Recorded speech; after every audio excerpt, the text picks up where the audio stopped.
Thank you for joining us for the Built Environment Nutrition Introduction to Grants webinar. Today's presenters are Senior Program Manager Andrew Underkoffler, Program Manager Jade Owen, and Grant Manager Jenna Randall. Welcome to you all.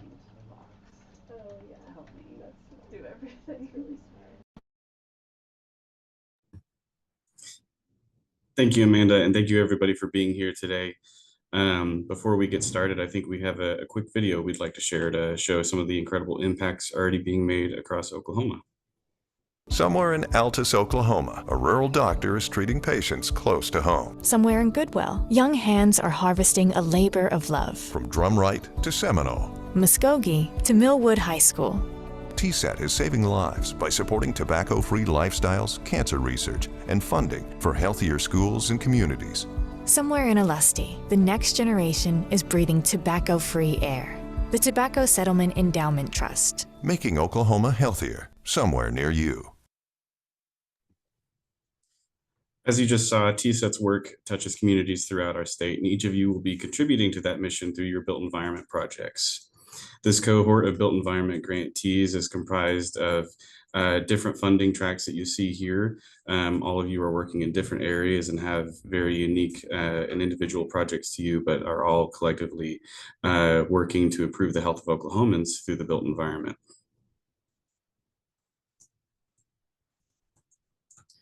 I'd like to take a second to recognize and introduce the organizations that make up this cohort. So just take a second and look at the organizations on this slide. Again, although each of you have projects that are unique and individual to the needs of your community, collectively you are paving the way to improving the health of Oklahomans.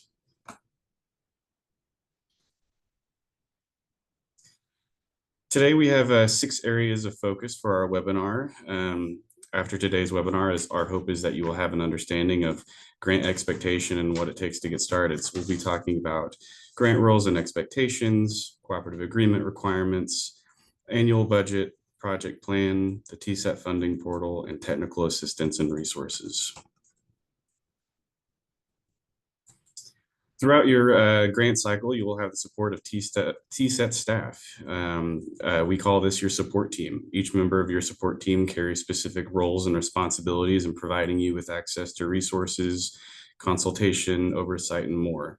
You will be introduced to the members of your TSET support team over the coming weeks. So the staff that make up the support team will be your program manager. This person will serve as your primary point of contact for assigned TSET grants, provides guidance and consultation for operating under the terms of the grant.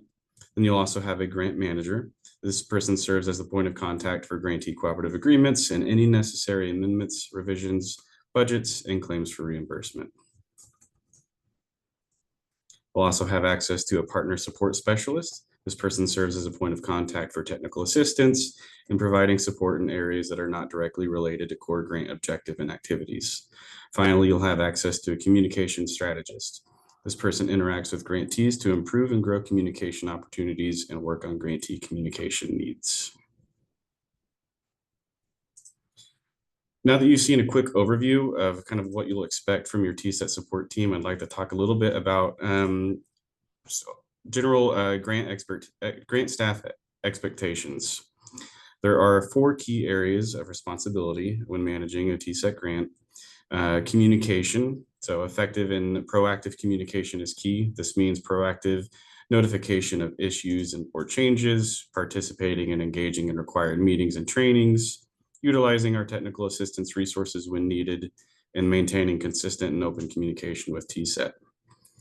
Financial management, so maintaining of accounting systems and records, effectively tracking grant expenditures according to TSET requirements, ensuring compliance with procurement requirements and submission of timely and accurate claims for reimbursement requests. Compliance and reporting, maintaining adequate documentation for all grant activities, submission of required TSET status reports, responding to monitoring requests, and implementing corrective actions if needed.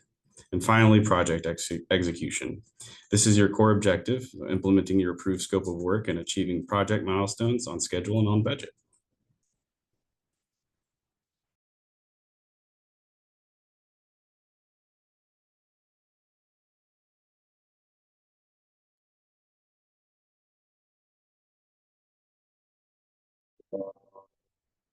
Thank you, Andrew. At a minimum, each grant should assign a responsible person to be the authorized official, the financial officer, and the project manager. These three roles must be filled by 3 separate staff members from the applicant organization. Fiscal agents or third-party administrators, such as subcontractors, consultants, or vendors, are not allowed to be in these roles. Each role must be filled by a different individual, as I mentioned, and one person cannot serve as all 3 points of contact.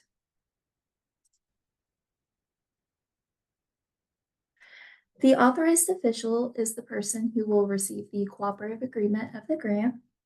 They are the contact designated by the applicant organization to sign contracts on behalf of the organization. They are also the person who will receive all important grant-related information sent by TSET. The financial officer is the person who will be responsible for the preparation, approval, and submission of claims for reimbursement. They will also be responsible for tracking project spending and will serve as TSET's point of contact for financial questions. They will also serve as the recipient of all financial related information sent by TSET. And lastly, the project manager will ensure that the grant meets all required and agreed upon results, which will include the planning, organization, and directing of the completion of the project, while also ensuring that it remains executed on time, within budget, and within the approved scope of work. This person will also serve as the primary point of contact for TSET and all contractors. They will also be responsible for submitting all project documents, such as reports, throughout the contract year.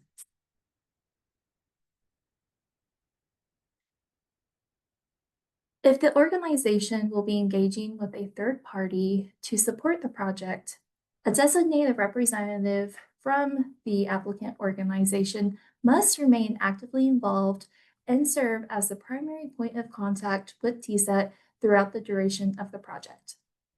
TSET will primarily communicate with the lead agency and expects that the applicant organization will coordinate with any subcontractors or third-party partners as needed.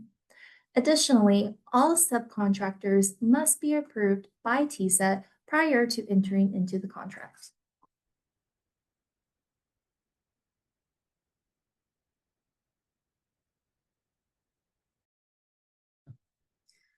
All right. Hi, everyone. I'm Jenna. I'm your grants manager, and now we'll go over the cooperative agreement, which is, in short, the contract you'll have with TSET. So I'm just going to read this definition because I think it's important for everybody to know. So the cooperative agreement is an agreement between 2 or more parties in which mutual terms, responsibilities, and criteria are defined for working toward agreed upon objectives and/or goals. So each cooperative agreement covers 1 year of the project. So for those of you who have 2-year grants, you will have cooperative agreement for year 1, and then we'll go through the renewals process and have a cooperative agreement for year 2.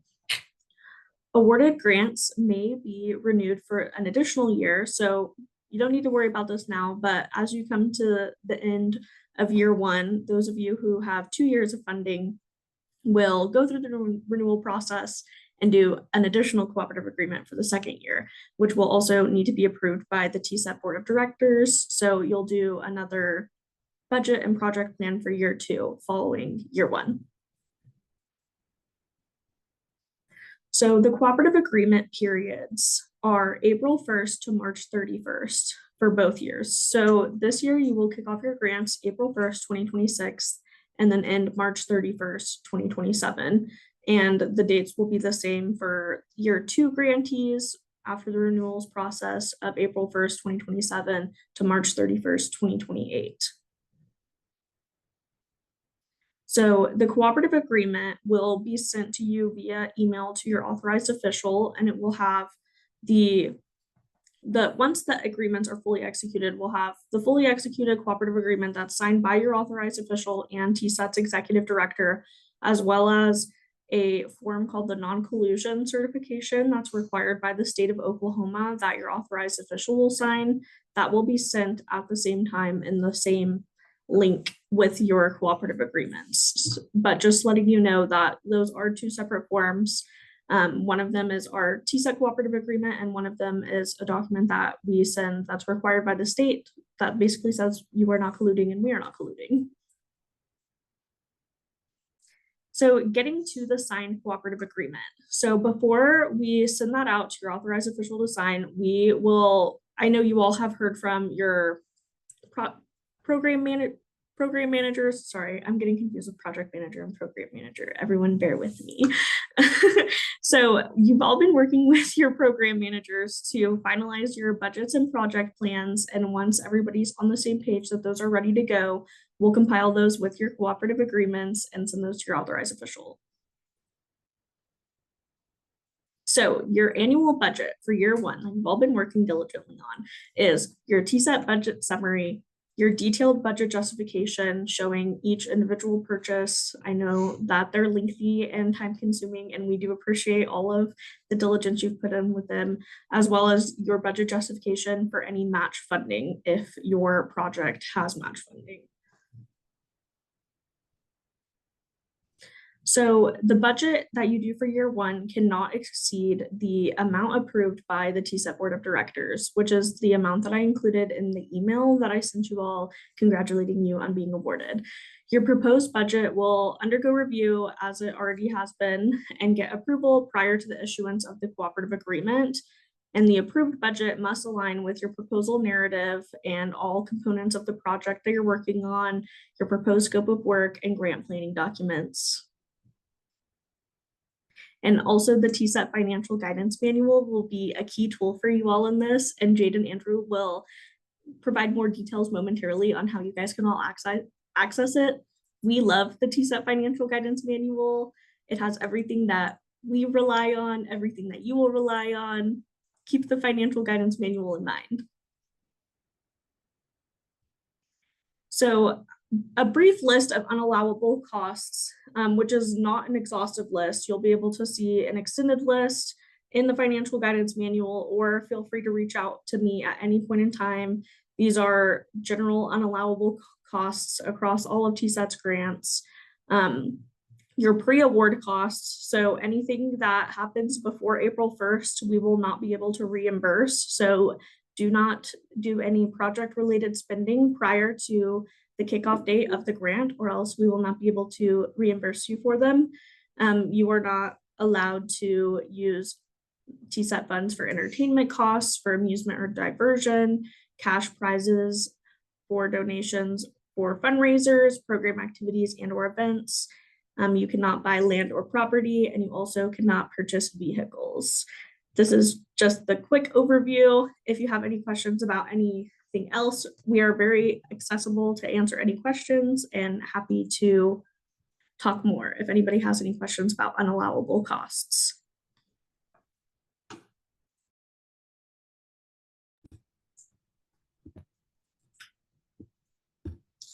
So most built environment budgets will include costs under what TSET defines as purchase services. These are expenditures that include essential consultation or project services by a subcontractor towards the project, specifically services that cannot be provided by the grantee. For these costs, TSET requires the submission of complete and accurate paperwork that demonstrates the services provided by the identified subcontractor and the associated costs. A notice of intent to subcontract form must be completed and submitted at least 2 weeks with the appropriate paperwork prior to the effective start date of the subcontract and before work is started under that subcontract. Submissions that are delayed or incomplete may result in a delay of project start and or ability to process claims for reimbursement. Additional guidance and instructions will come via your TSET Program Manager after the grant period begins on April 1st. I'd like to talk a little bit more about the project plan. As Jenna already said, most of you have probably already heard from your program manager with any questions or feedback related to the project plan submitted with your application. So I just wanted to briefly cover some things. So the project plan outlines the key milestones and resources to keep your TSET funded project on track. It helps us also understand how the project should progress, and ultimately, it is how we will measure progress once you begin to submit updates via your monthly reports. So it ensures that everyone has a common understanding of the milestones, timelines, and responsibilities. It's important to know that no changes should be made to the project plan after it is approved outside of progress updates. Before any potential changes need to be made, you should always make sure that you communicate those first with your program manager.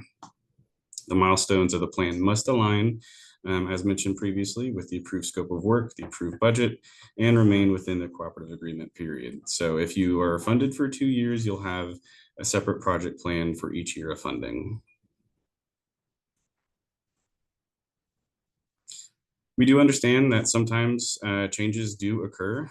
However, we need to consider that major application changes may not be accommodated after an award is made by the TSET Board of Directors, especially to the project scope of work. So we just wanted to provide some examples of what we consider to be major changes to project scope of work. So these would be changes to the geographic service area, major shifts in budget outside of the original application, major shifts in the project plan outside of the original application, changes affecting low cost and reasonable public access to the site, changes affecting the project's ability to promote TSET as a funder, and major changes to the project's population of focus. As I mentioned, any potential change, whether major or not, should be immediately communicated to your TSET Program Manager when it has been identified, not after it's been made. And then we'll talk about this at a later date, but you'll also have access to a change request form. We'll have a specific process for submitting any change requests related to the project, whether they're major or minor.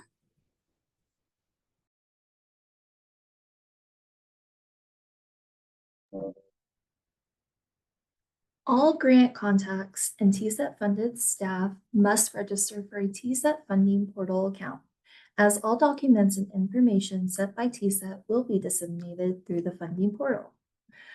If you are a current grantee and have an active registration within the portal, you do not need to register again.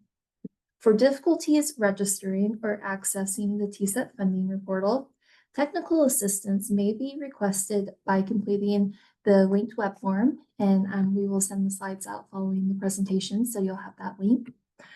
In order to register, staff will need to provide their full name as well as their role at the applicant agency, their Federal Employee Identification Number, also known as FEIN, their email, and their choice of password.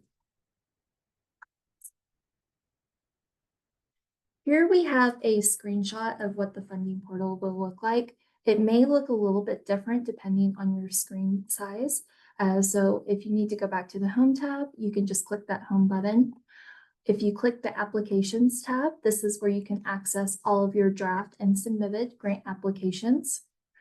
Under the Awards tab, this is where you can find all contracts that are associated with your lead agency account. At the time, we're not going to discuss the Status Reports tab, so we'll talk more about that at a later date. And if you click the More tab, this is where you can find the Resource Handbook, update your organization's contact information, and more.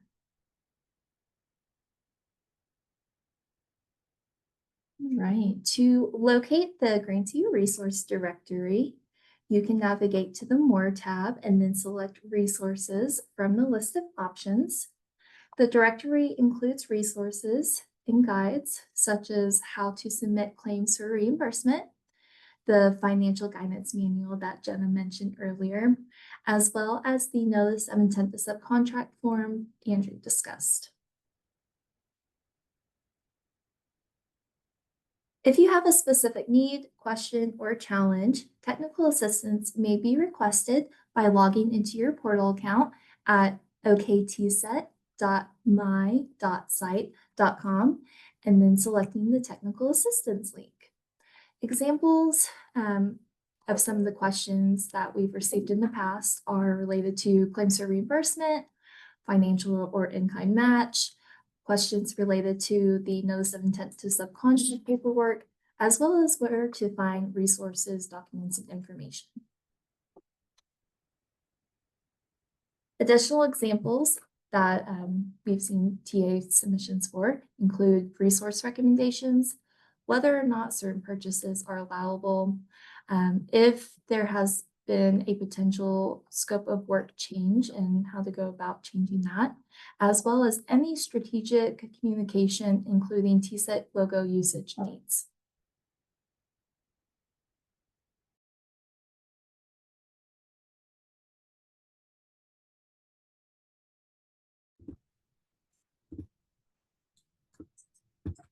All right. Finally, here's what to expect over the next few days. So if you've already heard from your program manager related to feedback about your project plan and budget, February 27th, so this Friday, is the date to respond to those questions or requests for revisions by your program manager or grants manager. And then your program manager and grants manager will work with you between this Friday and March 3rd to finalize those documents to prepare for cooperative agreement. And I believe as of today, March 6th is tentatively the date where those will be routed through Salesforce for signature by your authorized official, as long as we're able to finalize the project plan and budget. So today's webinar served as part one of our onboarding process. Please save the date of Thursday, April 16th from 2 to 3 p.m. Where we will dive deeper into some of our processes related to financial and project management. During this webinar, we will cover more important TSET processes, including reporting requirements, submitting claims for reimbursement, submitting notice of intent to subcontract requests, and more. Of course, if you have any questions about anything at all, you can reach out to any of us on your support team at any time between now and then, and after then, of course. This concludes today's webinar. So we have some time for some questions. If anybody has some questions, Amanda, do we have any that have come in so far? I do not have any questions on my side yet.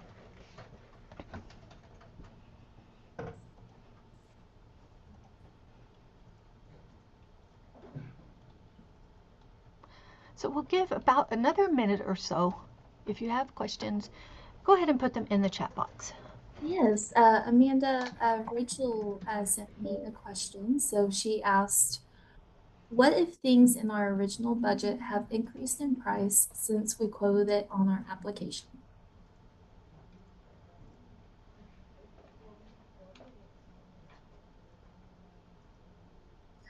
I can take this one. So if things have changed prices, as you work on your budget, if you need to change the price for anything, that can be a conversation we have. If you need to get new cost estimates before we finalize your budget, that is open to flex a little bit.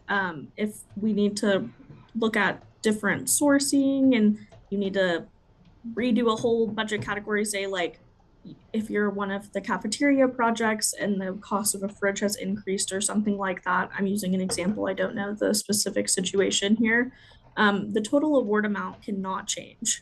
But if we need to increase one category to make an additional $1,000 for a fridge or something, please just let us know and communicate that. And while the total award amount per year cannot change, we can look at different totals for like an item or things like that. So just be communicative about changes you see in different costs, and we will work together to figure that out.